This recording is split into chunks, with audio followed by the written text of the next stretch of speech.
नमस्कार, AGCNN news पर आपका स्वागत है। मैं हूं मनीषा राम।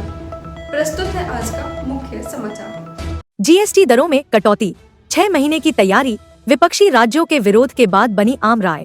कहते हैं कि कोई भी बड़ा फैसला अचानक नहीं होता और जीएसटी दरों में की गई हाल की कटौती इसका सबसे बड़ा उदाहरण है। सूत्रों के मुताबिक आम जनता को राहत देने का यह फैसला रातों रात नहीं लिया गया, बल्कि इसके लिए सरकार ने 6 महीने पहले से ही होमवर्क शुरू कर दिया था। प्रधानमंत्री नरेंद्र मोदी का स्पष्ट निर्देश था कि मध्य वर्ग और गरीब जनता को बड़ी राहत मिलनी चाहिए। इस लक्ष्य को पूरा करने के लिए वित्त मंत्री निर्मला सीतारमण ने लगातार 6 महीने तक अलग अलग समूहों के साथ बैठकें कर जमीन पर काम किया। गृह मंत्री अमित शाह ने भी राजनीतिक रूप से संवेदनशील वस्तुओं पर टैक्स को लेकर कई बैठकें की, ताकि बाद में कोई विवाद न उठे।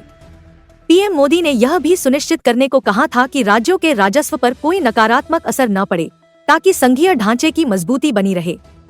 तमाम होमवर्क पूरा करने के बाद जीएसटी परिषद की बैठक 2 दिन के लिए बुलाई गई थी।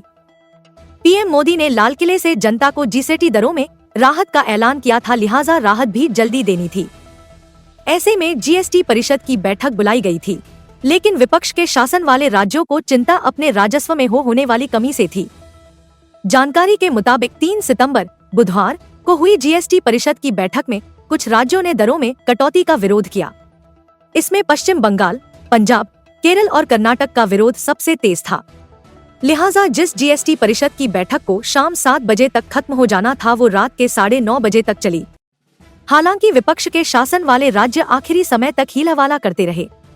सूत्रों के मुताबिक बुधवार को जीएसटी परिषद की बैठक में पंजाब और पश्चिम बंगाल तो बाद में तैयार हो गए, पर कर्नाटक और केरल आखिरी वक्त तक अड़े रहे। वे चाहते थे कि राज्यों की राजस्व हानि की भरपाई के लिए केंद्र सरकार कोई ठोस आश्वासन दे। इसी कारण जो बैठक 7 बजे खत्म होनी थी, वो लंबी खिंचती गई। विपक्षी राज्य चाहते थे कि यह मसला अगले दिन यानी 4 सितंबर तक के लिए टाल दिया जाए, पर वित्त मंत्री निर्मला सीतारमण ने कहा कि जनता को राहत देने का फैसला आज ही होना चाहिए, इसके लिए वो रात भर बैठने को तैयार है। बैठक में जारी इस गतिरोध से अन्य राज्य ऊब गए। तब छत्तीसगढ़ के वित्त मंत्री ओपी चौधरी ने कहा कि अगर कर्नाटक और केरल तैयार नहीं हो रहे तो फिर क्यों ना वोटिंग ही करा ली जाए। गौरतलब है कि जीएसटी परिषद में अमूमन आम राय से ही निर्णय होते आए हैं। केवल लॉटरी पर 28% जीएसटी के मुद्दे पर वोटिंग की नौबत आई थी। चौधरी ने अपनी बात एक बार नहीं बल्कि कई बार कही। अंत में वित्त मंत्री निर्मला सीतारमण को भी कहना पड़ा कि अगर सदस्य वोटिंग चाहते हैं तो साफ साफ बताएं। तब विपक्षी राज्य सतर्क हो गए कि क्योंकि वोटिंग में विरोध करने की बात से राज्य की जनता की नाराजगी झेलने का डर था। तब पश्चिम बंगाल ने दखल दिया और कर्नाटक और केरल को मनाया। इस तरह जीएसटी सुधार पर आम राय बन सकी और बुधवार देर रात को वित्त मंत्री ने फैसले का ऐलान किया। बैठक में वित्त मंत्री निर्मला सीतारमण ने राज्यों को भरोसा दिया कि किसी भी राज्य के साथ अन्याय नहीं होगा।